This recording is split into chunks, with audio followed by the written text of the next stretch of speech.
പഹൽഗാം ആക്രമണത്തിനു ശേഷം പാകിസ്ഥാനും ഇന്ത്യക്കും ഇടയിലുണ്ടായ സംഘർഷത്തിൽ ഇന്ത്യ എപ്പോ വേണമെങ്കിലും ആക്രമിക്കാം എന്ന് കരുതിയ പാകിസ്ഥാൻ അവരുടെ ആയുധങ്ങളെ തന്ത്രപരമായി സ്ഥാപിച്ചുകൊണ്ടിരുന്നു. അങ്ങനെ അവർ സ്ട്രാറ്റജിക്കലായി പൊസിഷൻ ചെയ്ത വളരെ പ്രധാനപ്പെട്ട ആയുധമാണ് F-16 യുദ്ധവിമാനങ്ങൾ. ഈ വിമാനങ്ങൾ ഇതിലുള്ള എയർ ടു എയർ മിസൈൽസിന്റെ പ്രത്യേകത ഉപയോഗിച്ച് പാകിസ്ഥാൻ ഈ യുദ്ധവിമാനങ്ങളെ പൂർണ്ണമായും പഞ്ചാബ് പ്രവിശ്യയിലെ വ്യോമതാവളങ്ങളിൽ നിർത്തിവച്ചിരിക്കുകയായിരുന്നു. കാരണം ഇന്ത്യൻ വ്യോമസേന അകത്തേക്ക് കയറണം എന്ന് ചിന്തിക്കുമ്പോൾ പാകിസ്ഥാനുള്ള ആദ്യത്തെ ഒരു പ്രതിരോധ നിര ഈ F-16 കൂടാതെ അതിന്റെ ആംറ മിസൈൽസുമാണ്.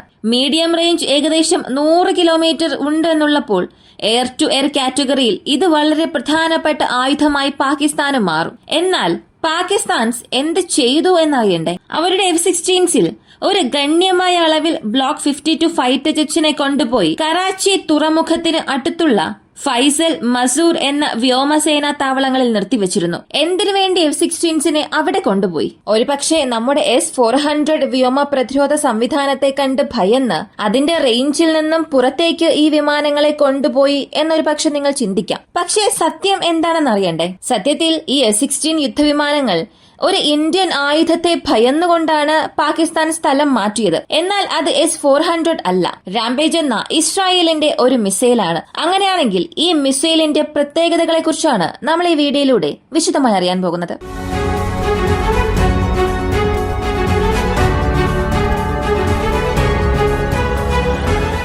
റാംപേജ് എന്നത് ഒരു എയർ ലോഞ്ച്ഡ് ബാലിസ്റ്റിക് മിസൈൽ ആണ്. എയർ ലോഞ്ച്ഡ് ബാലിസ്റ്റിക് മിസൈൽസ് പല രാജ്യങ്ങളും നിർമ്മിച്ചിട്ടുണ്ട്. ഈ ALBMസിന്റെ സവിശേഷത തന്നെ അവ എത്ര തന്നെ എയർ ലോഞ്ച്ഡ് ബാലിസ്റ്റിക് മിസൈൽസ് ആണെങ്കിൽ പോലും ചെറിയ രീതിയിലുള്ള ട്രജക്ടറി മാറ്റം അവയെ കൊണ്ട് ചെയ്യാൻ സാധിക്കും. അത് കാരണം അത്ര പെട്ടെന്ന് വ്യോമ പ്രതിരോധ സംവിധാനങ്ങളെ കൊണ്ട് ഇവയെ തടസ്സപ്പെടുത്തി നശിപ്പിക്കാൻ കഴിയില്ല. അപ്പോ ഇസ്രായേലിന്റെ റാംപേജിന് എന്താണ് പ്രത്യേകത?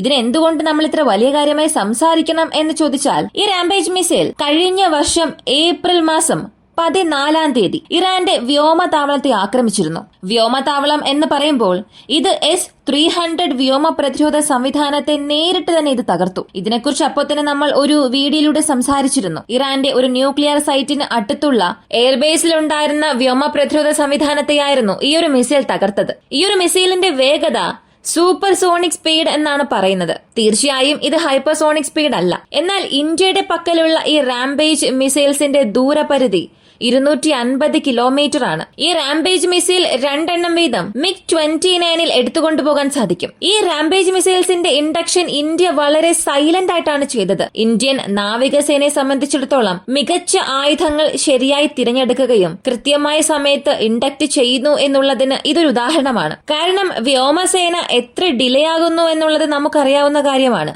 അങ്ങനെയുള്ളപ്പോൾ ഇന്ത്യൻ നാവികസേന കൃത്യമായ സമയത്ത് ആയുധങ്ങൾ ഇൻഡക്ട് ചെയ്യുന്നത് നല്ലൊരു കാര്യം തന്നെയാണ്. അതുപോലെ റാംപേജ് മിസൈൽസിന്റെ കാര്യവും യാതൊരു മുന്നറിയിപ്പും കൂടാതെ പെട്ടെന്നായിരുന്നു ഇന്ത്യൻ നേവിയുടെ ഇൻവെന്ററിയിൽ വന്നത്. ആരും ഒട്ടും അത് പ്രതീക്ഷിച്ചതും ഇല്ല. ഒരു ഇമേജ് റിലീസ് ആകുന്നു. ആ ഇമേജിൽ ഇന്ത്യയുടെ നാവൽ ഒഫീഷ്യൽസ് എല്ലാം നിൽക്കുന്നു. ആ ഫോട്ടോയിൽ ഒരു MiG-29K യുദ്ധവിമാനത്തിൽ ഈ റാംപേജ് മിസൈൽസ് വെച്ചിട്ടുണ്ട്. ഈ ചിത്രത്തിന് ശേഷമാണ് പല ലേഖനങ്ങളും പുറത്തു വന്നത്. ഇന്ത്യൻ നാവികസേനയും അത് സ്ഥിരീകരിച്ചു. അതെ, ഞങ്ങൾ ഇസ്രായേലിന്റെ റാംപേജ് മിസൈൽസ് MiG-29K യുദ്ധവിമാനത്തിൽ ഇൻഡക്ട് ചെയ്തു എന്ന്. അപ്പോ ഈ ഇൻഡക്ഷൻ പ്രക്രിയയെ സംബന്ധിച്ചിടത്തോളം ഇതിന് പുറകിൽ 2 പ്രധാനപ്പെട്ട തലകൾ പ്രവർത്തിച്ചിട്ടുണ്ട്. ഒന്നാമത്തേത് നമ്മുടെ ഇന്ത്യൻ നാവികസേന കൃത്യമായ സമയത്ത് ആയുധം തിരഞ്ഞെടുക്കുകയും ഒട്ടും ഡിലേ ചെയ്യാതെ MiG-29Kയിൽ ഇതിനെ ഇന്റഗ്രേറ്റ് ചെയ്യേണ്ട പ്രോസസ് എല്ലാം സ്റ്റാർട്ട് ചെയ്തു. മറുവശത്ത് ഇസ്രായേലാണ്. ഇസ്രായേലിനെ സംബന്ധിച്ചിടത്തോളം ഞങ്ങളുടെ യുദ്ധവിമാനം മാത്രമേ ഉപയോഗിക്കാവൂ, അല്ലെങ്കിൽ ഞങ്ങളുടെ റഡാർ ഉപയോഗിക്കണം, എങ്കിൽ മാത്രമേ ഈ മിസൈൽ ഇൻഡക്ട് ചെയ്ത് തരൂ എന്നൊന്നും ഇസ്രായേൽ സംസാരിച്ചില്ല. പകരം റഷ്യയുടെ AESA റഡാറുകളിൽ ഈ മിസൈലിനെ ഇൻഡക്ട് ചെയ്ത് നൽകിയിട്ടുണ്ട്. സൂഖ് ME എന്ന് വിളിക്കപ്പെടുന്ന ഒരു എക്സ്പോർട്ട് വേരിയന്റ് റഡാർ റഷ്യയുടെ പക്കലുണ്ട്. ഇത് പവർ കുറഞ്ഞ AESA റഡാറാണ്. മോഡേൺ AESA റഡാർസിനെ സംബന്ധിച്ച് ഇതിന്റെ റേഞ്ചും സങ്കീർണതയും അല്പം പിന്നിലോട്ടാണ്.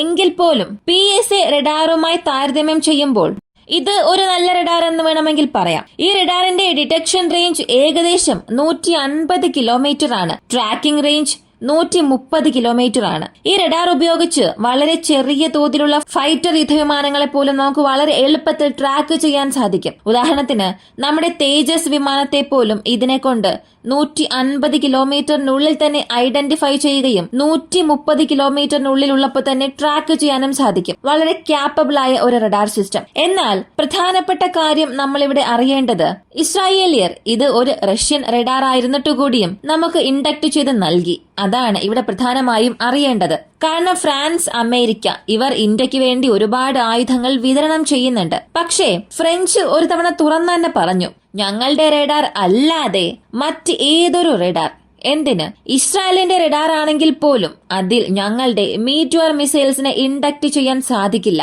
ആ സാഹചര്യത്തിൽ ഇസ്രായേൽ ചെയ്ത ഈ കാര്യം എന്നത് സാധാരണ ഒരു കാര്യമേ അല്ല. വളരെ പ്രധാനമായും നമ്മൾ അറിയേണ്ടതാണ്. എത്രത്തോളം ഇസ്രായേൽ എന്ന രാജ്യം നമ്മെ പിന്തുണയ്ക്കുന്നു എന്നുള്ളത് ഇതിലൂടെ നമുക്ക് മനസ്സിലാക്കാനും സാധിക്കും. കൂടാതെ ഈ F-16 എന്തുകൊണ്ട് പ്രധാനമായും കറാച്ചി തുറമുഖത്തിനടുത്ത് തന്നെ പാകിസ്ഥാൻസ് കൊണ്ടുവന്നു? ഈ F-16 വിന്യസിപ്പിച്ച് നമ്മുടെ MiG-29 കേസിനെ എങ്ങനെ തടഞ്ഞിരിക്കാം എന്ന് ചോദിച്ചാൽ അതിന് ഒരേയൊരു ഓപ്ഷനാണ് AIM-120C ആംറ മിസൈൽസ്. ഇത് മാത്രമായിരുന്നു അവർക്കുണ്ടായിരുന്ന ഒരേയൊരു ഓപ്ഷൻ. ഈ ഒരു മിസൈലിന്റെ ദൂരപരിധിയും 100 കിലോമീറ്ററോളം വരും. Beyond visual range. നല്ലൊരു മിസൈലാണ്. ലോകത്തിൽ ഒരു തെളിയിക്കപ്പെട്ട പ്ലാറ്റ്ഫോമാണ് F-16 ആയാലും ആംറ മിസൈൽസ് ആയാലും. എന്നാൽ MiG-29Kയിലുള്ള ഒരു നേട്ടം എന്താണെന്ന് നോക്കിയാൽ, ഇത് എയർക്രാഫ്റ്റ് കാരിയറിൽ നിന്ന് ടേക്ക് ഓഫ് ആവുകയും ആ ടാർഗറ്റിൽ നിന്ന് 250 കിലോമീറ്റർ മാറി നിന്ന് ഈ റാംപേജ് മിസൈൽസിനെ ലോഞ്ച് ചെയ്യുകയും പോവുകയും ചെയ്യും. അപ്പോൾ പാകിസ്ഥാൻസ് ഈ MiG-29Ksനെ ടാർഗറ്റ് ചെയ്യണം എന്ന് ചിന്തിക്കുകയാണെങ്കിൽ ധാരാളം സോർട്ടീസ് അവർ നടത്തേണ്ടി വരും. എന്നാൽ പാകിസ്ഥാൻസ് കൊണ്ടുവന്ന് നടത്തിയ F-16 വെറും ഒരു സ്ക്വാഡ്രൺ മാത്രമേ ഉള്ളൂ എന്നായിരുന്നു ഇനിഷ്യൽ റിപ്പോർട്ട്സ് വന്നത്. അതായത് 16 മുതൽ 18 F-16 മാത്രമേ അവിടെ നിർത്തിവെച്ചിരുന്നുള്ളൂ. അതും കറാച്ചി തുറമുഖത്തെ സംരക്ഷിക്കാൻ. പക്ഷേ നമ്മുടെ MiG-29K യുദ്ധവിമാനങ്ങൾ ഓരോ തവണയും വിമാനവാഹിനി കപ്പലിൽ നിന്നും ടേക്ക് ഓഫ് ആകുമ്പോഴും പാകിസ്ഥാൻസും അവരുടെ F-16 പാട്രോളിംഗ് നടത്താനായി പറഞ്ഞയച്ചു. അറേബ്യൻ മഹാസമുദ്രത്തിൽ അന്താരാഷ്ട്ര വാട്ടറിൽ പോലും നമ്മുടെ INS വിക്രാന്തിനെ നിർത്തുകയും അവിടെ നിന്ന് ഇന്റർനാഷണൽ എയർ സ്പേസിൽ ഡെയിലി നമ്മൾ സോർട്ടീസ് കണ്ടക്ട് ചെയ്തു എന്നുണ്ടെങ്കിൽ പാകിസ്ഥാൻസിന് അതൊരു വല്ലാത്ത ഭയം തന്നെ സൃഷ്ടിക്കും. ഇന്ത്യ എപ്പോ വേണമെങ്കിലും നമ്മെ ആക്രമിക്കാം എന്ന്. ഓരോ തവണയും ടേക്ക് ഓഫ് ചെയ്യുമ്പോഴും F-16 അവർ ടേക്ക് ഓഫ് ചെയ്തു. അതിനെ പാട്രോളിംഗ് നടത്തുന്നുമുണ്ട്. ഒരു F-16 ഏകദേശം 5 ആംറാം എടുത്തുകൊണ്ടുപോകാൻ സാധിക്കുമ്പോൾ മിനിമം അവർ ഒരു 6-7 F-16 പാട്രോളിൽ ഉൾപ്പെടുത്തിക്കൊണ്ടിരിക്കണം. അപ്പോൾ ഇത് പാകിസ്ഥാൻസിന് വലിയൊരു തലവേദനയായി തന്നെ മാറി. ഈ ഒരു കോൺഫ്ലിക്റ്റിൽ ഇന്ത്യൻ നാവികസേനയെ ഉപയോഗിച്ചില്ലെങ്കിലും അല്ലെങ്കിൽ അവർ ഉപയോഗിക്കേണ്ട ഒരു സാഹചര്യം വന്നില്ലെങ്കിൽ പോലും പാകിസ്ഥാൻ നാവികസേനയെ ഭയപ്പെടുത്തുകയും പൂർണ്ണമായും പാകിസ്ഥാന്റെ വ്യോമസേനയെ ഭയപ്പെടുത്തി അവരുടെ പ്രധാനപ്പെട്ട അസറ്റ്സിനെ പോലും മറ്റൊരു സ്ഥലത്തേക്ക് കൊണ്ടുപോയി നിർത്തിപ്പിച്ചു. അതും ആ മാറ്റിവെച്ച വസ്തു അവർക്ക് അത്രത്തോളം ആവശ്യമുള്ളതായിരുന്നു. F-16 ആ സമയം പാകിസ്ഥാന് വളരെയേറെ ആവശ്യമുള്ള ഒരു ആയുധമായിരുന്നു. അത് ഒരു തെളിയിക്കപ്പെട്ട പ്ലാറ്റ്ഫോമാണ്. ചൈനീസ് യുദ്ധവിമാനങ്ങളുമായി താരതമ്യം ചെയ്യുമ്പോൾ ഇത് തെളിയിക്കപ്പെട്ട ഒരു യുദ്ധവിമാനം തന്നെയാണ്. എങ്കിൽ പോലും അതിലുള്ള സാരമായ ഒരു സംഖ്യയെ കൊണ്ടുപോയി മാറ്റിവെച്ചുവെന്നുണ്ടെങ്കിൽ ഇന്ത്യൻ നാവികസേന അത്രത്തോളം അവരെ ഭയപ്പെടുത്തിയെന്നാണ് അർത്ഥം. ഏകദേശം 18 യുദ്ധവിമാനങ്ങളെയായിരുന്നു അവരവിടെ നിന്നും മാറ്റിയത്. F-16 യുദ്ധവിമാനങ്ങളെ ഇവിടെ നിർത്തി അവരവിടെ യുദ്ധം ചെയ്യുമ്പോൾ അവർക്ക് അവിടെയുള്ള അസറ്റ്സ് കുറഞ്ഞുകൊണ്ടിരിക്കും. F-16 ചേർത്ത് ചില JF-17 അവർ കൊണ്ടുപോയിട്ടുണ്ട്. കൂടാതെ JF-17 ഷിപ്പ് ലോഞ്ച്ഡ് മിസൈലാണ് ഇന്ത്യക്ക് എതിരെയുള്ള ശരിയായ സ്ട്രൈക്ക് പ്ലാറ്റ്ഫോം എന്ന് പറയുകയും ഒരു ഭാഗത്ത് F-16 MiG-29Kയെയും റാംപേജിനെയും കൗണ്ടർ ചെയ്യാൻ വയ്ക്കുകയും മറുഭാഗത്ത് JF-17 നമ്മുടെ യുദ്ധക്കപ്പലുകളെയും നമ്മുടെ വലിയ വലിയ ഡെസ്ട്രോയേഴ്സിനെയും കൗണ്ടർ ചെയ്യുന്നതിന് വേണ്ടിയാണ് അവർ ഡെപ്ലോയ് ചെയ്തത്. അപ്പോ ഇവിടെ ഇന്ത്യൻ നാവികസേന ചെയ്തത് ഒന്നും തന്നെ ചെയ്തില്ല. വെറുതെ അവരുടെ യുദ്ധക്കപ്പലുകളെ കൊണ്ടുവന്ന് നിർത്തി. എന്നിട്ട് പാകിസ്ഥാന്റെ വളരെ പ്രധാനപ്പെട്ട അസറ്റ്സിനെ പോലും സ്ഥലം മാറ്റിപ്പിച്ചു. ബാറ്റിൽ ഫീൽഡിൽ അവരെ ഉപയോഗിക്കാൻ അനുവദിക്കാതെ അതിനെല്ലാം മാറ്റി. സത്യത്തിൽ ഇന്ത്യൻ നാവികസേനയ്ക്ക് എതിരെ പാകിസ്ഥാൻ അവരുടെ എയർ അസറ്റ്സ്, കറാച്ചി തുറമുഖത്തിനടുത്തുണ്ടായിരുന്ന എയർ അസറ്റ്സ് ഒന്നും തന്നെ ഉപയോഗിച്ചിട്ടേയില്ല. ഉപയോഗിക്കേണ്ട സാഹചര്യം വരുമെന്നവർ ചിന്തിച്ചു, എന്നാൽ ഉപയോഗിച്ചില്ല. എന്നാൽ മറുവശത്ത് നോക്കിയാൽ ഓരോ ദിവസം രാത്രി ഏകദേശം 150 വിമാനങ്ങൾ മാറി മാറി BVR മിസൈൽസ് ലോഞ്ച് ചെയ്തുകൊണ്ടിരുന്നു. അവരും അവരുടെ എയർ അസറ്റ്സ് ഉപയോഗിച്ചുകൊണ്ടിരുന്നു. അവരിവിടെ നിർത്തിവച്ചിരുന്ന F-16 മറ്റൊരു സ്ഥലത്തേക്ക് മാറ്റിയില്ലായിരുന്നുവെങ്കിൽ നമുക്ക് സംഭവിക്കുന്ന നഷ്ടങ്ങളും ഒരു പക്ഷെ കൂടിയേനെ. ഇന്ത്യൻ നാവികസേന സത്യത്തിൽ ഒന്നും ചെയ്യാതെ അവിടെ നിന്നതുകൊണ്ട് മാത്രം പാകിസ്ഥാൻസിന്റെ പ്രധാനപ്പെട്ട ആയുധങ്ങളെ അവിടെ നിന്ന് മാറ്റാൻ പോലും സാധിച്ചു. നാവികസേന അവരുടെ അപ്ഡേറ്റിൽ എത്രത്തോളം പ്രോപ്പർ ആയിരിക്കുന്നു എന്നുള്ളതാണ് ഈ ഒരു സംഭവത്തിലൂടെ നമുക്ക് അറിയാൻ സാധിക്കുന്നത്. ആധുനികവൽക്കരണത്തെ സംബന്ധിച്ച് ആർമി ആയാലും എയർഫോഴ്സ് ആയാലും നാവികസേന എല്ലാവരും അത് ഉൾപ്പെടുന്നുണ്ട്. ഇതിലും ചില പ്രധാനപ്പെട്ട വിഭാഗങ്ങളുണ്ട്. നിയമനിയന്ത്രണങ്ങളും ഉണ്ടാകും. ഒന്നാമത്തേത് ആത്മനിർഭർ ഭാരത്. ഒരു പ്രത്യേക ആയുധം അല്ലെങ്കിൽ ഈ ഒരു ടൈപ്പ് ഓഫ് വെപ്പൺസ് നമ്മൾ നാവികസേനയിലും വ്യോമസേനയിലും പൂർണ്ണമായും ഇൻഡക്ട് ചെയ്യണം എന്ന് പറയുമ്പോൾ സർക്കാർ പറയുന്നത് സൂപ്പർസോണിക് ക്രൂയിസ് മിസൈൽസ് നിങ്ങൾക്ക് ആവശ്യമായി വരുമ്പോൾ അത് വിദേശത്തു നിന്നും നിങ്ങൾ വാങ്ങാൻ പാടില്ല. ബ്രഹ്മോസ് മിസൈൽ ഉണ്ട്. ബ്രഹ്മോസ് മിസൈലിന് ഓർഡർ ചെയ്താൽ മതിയെന്ന് സർക്കാർ നിർദ്ദേശം നൽകും. എങ്കിൽ മാത്രമേ ആഭ്യന്തര പ്രതിരോധ നിർമ്മാണം നല്ല രീതിയിൽ നടക്കുകയുള്ളൂ. അപ്പോ ഇത്തരത്തിലുള്ള വിഭാഗങ്ങളുള്ള സാഹചര്യം കാരണം ഇന്നത്തെ കാലഘട്ടത്തിൽ അത്ര എളുപ്പത്തിൽ നമ്മുടെ സൈനികർക്ക് ആധുനികവൽക്കരണം നടത്താൻ സാധിക്കില്ല. കാരണം ഒരുപാട് കാര്യങ്ങൾ അറിയേണ്ടതുണ്ട്. കമ്പനീസിനെ കുറിച്ച് അറിയണം. ടാറ്റ എങ്ങനെ മാനുഫാക്ചർ ചെയ്യും, മഹേന്ദ്ര എങ്ങനെ മാനുഫാക്ചർ ചെയ്യും, ഇങ്ങനെയുള്ള ഒരുപാട് കാര്യങ്ങൾ അറിഞ്ഞിരിക്കണം. പക്ഷെ ഈ സാഹചര്യത്തിൽ നമ്മുടെ സായുധ സേനയ്ക്ക് വല്ലാത്തൊരു പ്രഷർ ഉണ്ടായിരുന്നു. അതും ഹിന്ദുസ്ഥാൻ എയറോനോട്ടിക്കൽ കമ്പനിയുമായി ഒരു പ്രശ്നം തന്നെ ഉണ്ടായി. ഞങ്ങൾക്ക് ശരിയായ ആയുധങ്ങൾ ഇവർ നൽകുന്നില്ല എന്ന്. ആർമിയും DRDOയും കൊളാബ് ചെയ്ത് നിർമ്മിച്ച അർജുൻ പീരങ്കിയും വലിയ രീതിയിലുള്ള ഇന്റഗ്രേഷനും എക്സ്പെക്ടേഷൻസും ഒന്നും മീറ്റ് ചെയ്തിട്ടുമില്ലായിരുന്നു. ഇങ്ങനെയുള്ള പ്രശ്നങ്ങൾ ഉള്ളപ്പോൾ നാവികസേന മാത്രം വളരെ സ്മൂത്തായി ഏതൊക്കെ ആയുധങ്ങൾ ആഭ്യന്തരമായി നിർമ്മിച്ച് ഇമ്പോർട്ട് ചെയ്യാൻ കഴിയും, ഏതൊക്കെ ആയുധങ്ങൾ വിദേശ രാജ്യങ്ങളിൽ മാനുഫാക്ചർ ചെയ്യാം, എല്ലാം അവർ കൃത്യമായി തന്നെ കണക്ക് കൂട്ടി. അതും റാംപേജ് പോലുള്ള മിസൈൽസിന്റെ കാര്യം വരുമ്പോൾ വളരെ കൃത്യമായ സമയത്ത് തന്നെ പെട്ടെന്ന് ഇൻഡക്ഷൻ പ്രോസസ് അവസാനിപ്പിക്കുകയും അത് ഉപയോഗിക്കുകയും ചെയ്തു. കോൺഫ്ലിക്റ്റിൽ നമുക്കതൊരു സഹായമായി മാറി എന്ന് പറയുമ്പോൾ നാവികസേന വളരെ കൃത്യമായി അവരുടെ ജോലി ചെയ്യുന്നു എന്നുള്ളതാണ് മനസ്സിലാക്കാൻ സാധിക്കുക. എന്നാൽ ഇതിപ്പോ വീണ്ടും പറയാൻ കാരണം 2019 BVRനെ സംബന്ധിച്ച് നമുക്ക് വലിയൊരു നെഗറ്റീവ് ഉണ്ടായിരുന്നു. BVR, AESA, റഡാർ പോലുള്ള പ്രധാനപ്പെട്ട സാങ്കേതിക വിദ്യയിൽ നമുക്ക് വലിയൊരു പോരായ്മയുണ്ടായിരുന്നു. ഇത് പൂർണ്ണമായും 5 വർഷത്തിൽ മാറിയോ എന്ന് ചോദിച്ചാൽ പൂർണ്ണമായും മാറിയിട്ടില്ല. എന്നാൽ താരതമ്യം ചെയ്യുമ്പോൾ ഇപ്പോ നമുക്ക് വളരെ മികച്ച BVR ക്യാപ്പബിലിറ്റി ഉണ്ട്, അത് സമ്മതിക്കണം.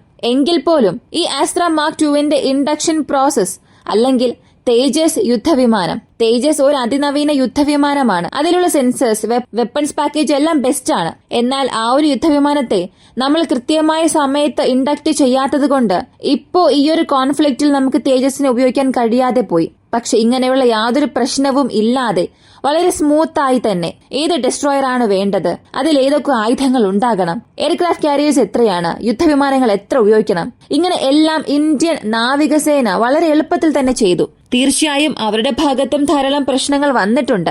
ഉദാഹരണത്തിന് INS വിക്രാന്ത് പ്രോജക്ട് ഡിലേ ആയി. കൂടാതെ റഫേൽ യുദ്ധവിമാനങ്ങളുടെ എയർ പൊസിഷൻ പ്രോസസ് ഇവയെല്ലാം ഡിലേ ആയി. അപ്പോ ആർമി, എയർഫോഴ്സ് ഇവരെ നോക്കുമ്പോൾ നേവിയുടെ പ്രവർത്തനം ഇവിടെ വളരെ ശ്രദ്ധേയമാണ്. നേവിയെക്കുറിച്ച് ഇത്രയേറെ പറയാൻ കാരണം നേവി ഇത്രയേറെ മികച്ച കാര്യങ്ങൾ ചെയ്താൽ പോലും ആരും അധികം സംസാരിക്കാറില്ല. അവരെ ഒരു അണ്ടർറേറ്റഡ് പേഴ്സൺ എന്ന് വേണമെങ്കിൽ പറയാം, അല്ലെങ്കിൽ invisible super power of India എന്ന് വേണമെങ്കിൽ പറയാം. മികച്ച രീതിയിൽ ജോലി ചെയ്യും, പക്ഷെ ആരും അധികം ശ്രദ്ധിക്കാറില്ല. ഇതിനെക്കുറിച്ചുള്ള നിങ്ങളുടെ അഭിപ്രായം എന്താണെന്നുള്ളത് കമന്റിൽ പറയുക. ഇങ്ങനെയുള്ള വീഡിയോസ് ആണ് താല്പര്യമുള്ളവരാണ് നിങ്ങളെങ്കിൽ മറക്കാതെ വോയിസ് ഓഫ് ഇന്ത്യ എന്ന നമ്മുടെ ചാനൽ സബ്സ്ക്രൈബ് ചെയ്യുക. മറ്റൊരു വീഡിയോയുമായി വീണ്ടും കാണാം.